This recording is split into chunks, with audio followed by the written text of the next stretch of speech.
Welcome to The Wait Is Over. We have just seen the weigh-ins. I'm joined by Spencer Oliver and Johnny Nelson.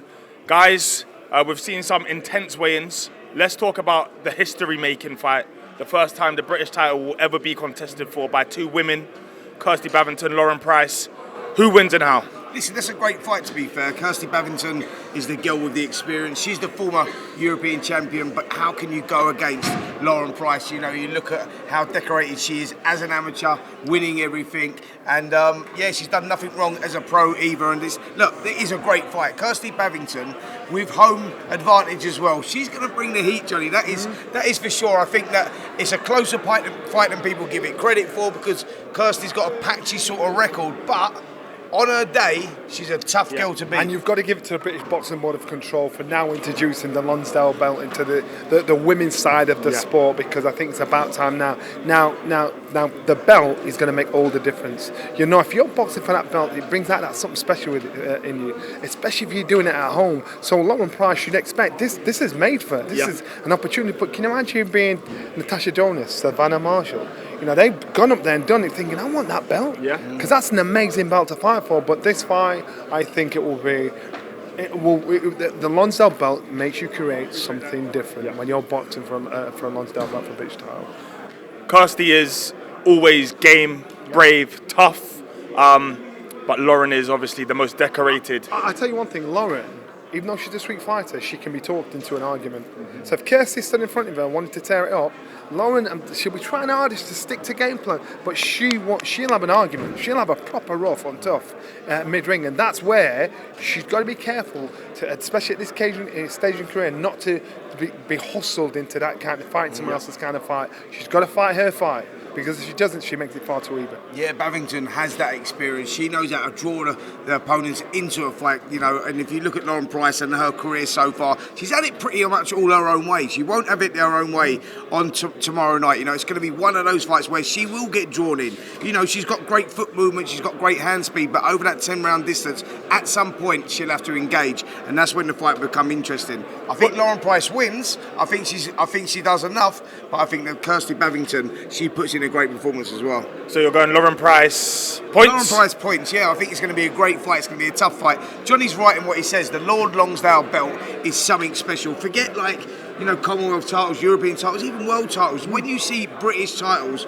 you always see like sort of fights of the year. That's what every fighter dreams of. And I've just figured out how much it's worth. Now I won two of those. I gave one away to Naz. It's worth 16 bags, man. No way. I swear, he just told me that. From the golden. Where's the other one? What I'm saying is, it's an expensive piece of jewellery, and yeah, I'm like, where's the other one? That's high and caged up. I ain't telling you. Because I'm small, you're saying it's high. I get it, I get it. Johnny, do you echo Spencer's thoughts? Lauren Price?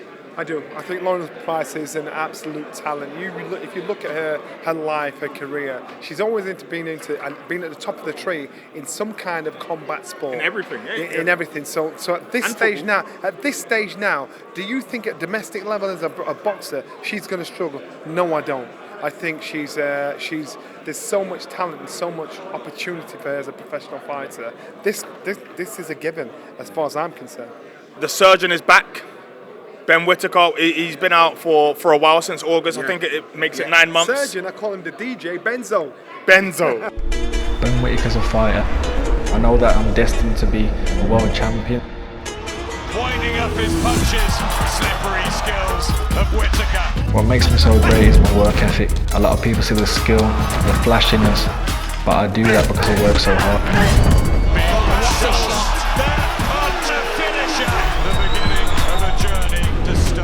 The world hasn't seen a talent like this shooting in.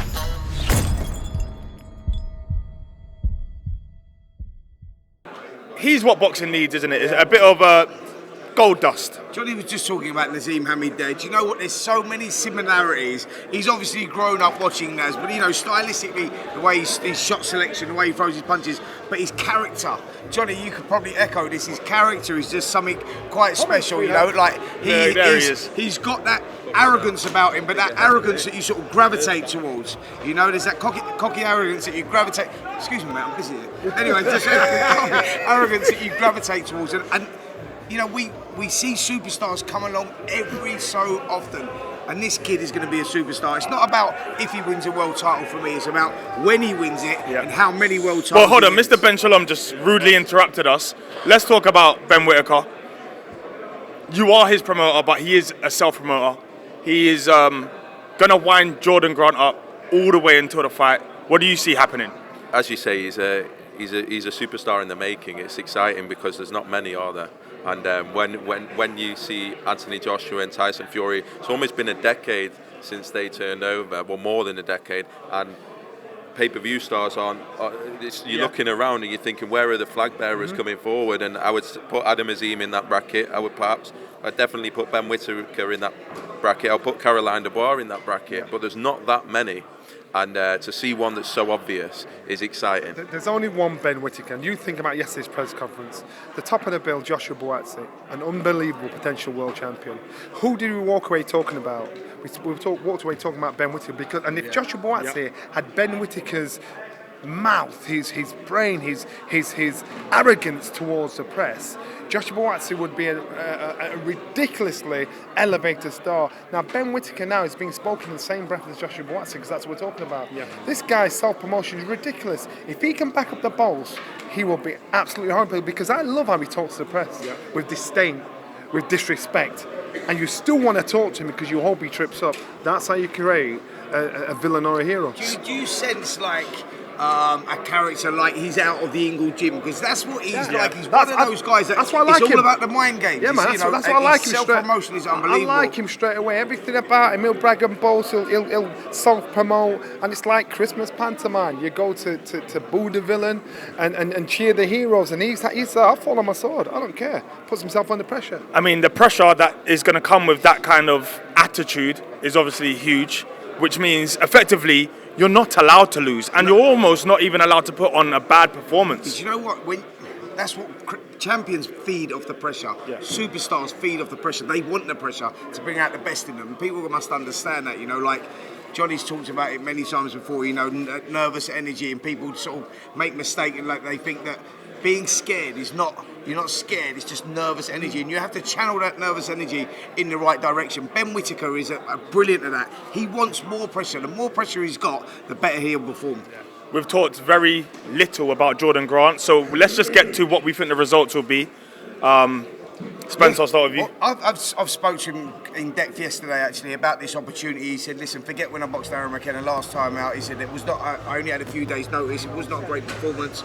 You know, I went in there, I tried, you've seen I'm tough and everything else. He said, but this for me, Spence, is like my world title fight. Yeah. Ben Whittaker is the superstar in the making. He said, this is my opportunity. It's all about opportunity, and I have to take that with both hands. One thing I can guarantee about Jordan Grant is he will bring it, right? But is that going to be enough? I would suggest no. I just think that he's a little bit too one-dimensional, and anyone that walks forward in straight lines like that, Ben Whittaker will pick the holes in them, and that's what he'll do. But Jordan Grant's taking this opportunity, mate. He's not turned up for the paycheck. He's coming to win. I tell you no, I bet you've had to pay him a pretty penny to step in there with Ben Whittaker, because you're always going to struggle to put this kid's too good for his own good. You're always going to struggle to get, especially domestic fights, to fight him because he's too dangerous. To me, this don't go the distance. To me, this boy shows up and gets a job done. All I would say is he is a tough guy, and with Aaron McKenna, who's had 15 fights, a lot more experience than Ben Whittaker, he's done it 24 hours notice, done the rounds. He's tough. If Ben Whittaker can knock him out, that's a statement in my opinion. So he is a tough guy. John Doherty did it. John Doherty, we know, is an extremely talented fighter, or was an extremely talented fighter. But John Doherty had 15 fights. It shows how much faith you've got in him to put Ben in with him. It shows him how much faith you've got in Ben. In his third fight, it is ridiculous. And later on the belly, you've got Shaq and Peters. Don't be surprised, and I'm not reading your black book. What I'm saying, don't be surprised if that fight happens or is talked about him before the end of the year. Yeah. I guess we're all in agreement that Ben Whittaker stops Jordan Grant. Listen, he does. I think that Jordan Grant puts up a gallant effort. I think he's brave, and he will take some shots. And he is teak tough, and he's being pushed forward. He'll try and see the final bell. He's going to try and win. Yeah. But whether he sees the final bell or not, he ain't seen the bell, man. Let's go top of the bill. Joshua Buatsi, Pavel Stepien. I will become undisputed light heavyweight world champion. Lions, Kings, World Champions, bring them all to me. They better be ready. To all my domestic rivals, let's get it on. I've been silent for way too long, and now it's time to speak up.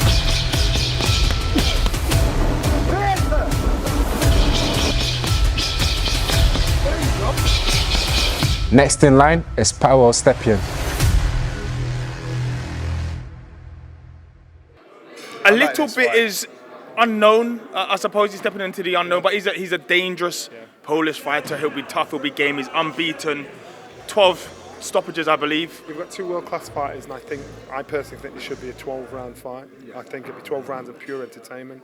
I wouldn't surprise me if it went the distance. I think 10 rounds might make it dangerous because these guys on paper are actually, very, very similar.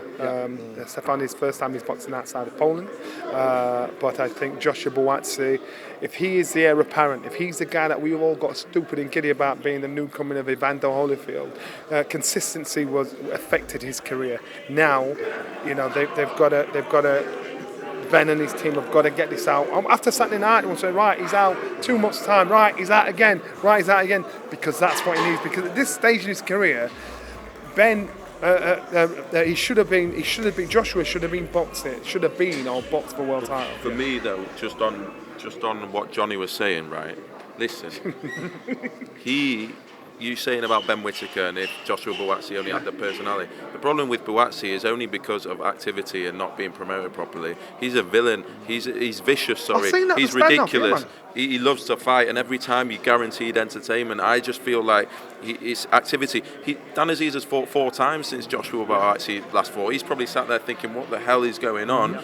You can't expect to build a star if he's boxing once every year and that once every 18 months, even before the last fight. So for me, Buatsi does his job, he does the business, he now needs the fights, he now needs the big fights, and he needs to be promoted, and we're going to see it now, and I genuinely believe we're going to see a switch flick. I think in 12 months' time, people are saying that was the most obvious move I've ever seen, because now we're seeing Joshua Buatsi in a totally different light. I think he's going to be a superstar. Do you know what? Speaking to Joshua Buatsi earlier, the frustration that he's got there, because he's seen all these British fighters, your Anthony Yards and your Dan Azizes, and he's seen them all pushing on. He's been on the sidelines. He's felt like he's lost a little bit of ground, and he wants to make a statement on Saturday night.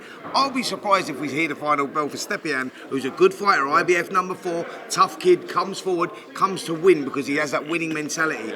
Carries his chin a little bit high. Anyone that does that with Buatsi and wants to stay there, we know Buatsi is a very spiteful puncher. But with Joshua at the moment, it's all about him making the statement. The frustrations of not, becoming world champion already, like not having that. Seeing all these other British fighters creeping up and his name not being mentioned. Put all that into one bowl, and I think we're going to see an explosive performance from Joshua Buatsi. I really do. And Stepian's a perfect opponent because he comes to win. Everybody in agreement again? Joshua Buatsi win? I say a points win. A one-sided points win. I would agree with that. I think he'll knock him out. Joshua Buatsi KO round 7. You heard it here. Only one way to find out. Sky Sports, Saturday night. Tune in.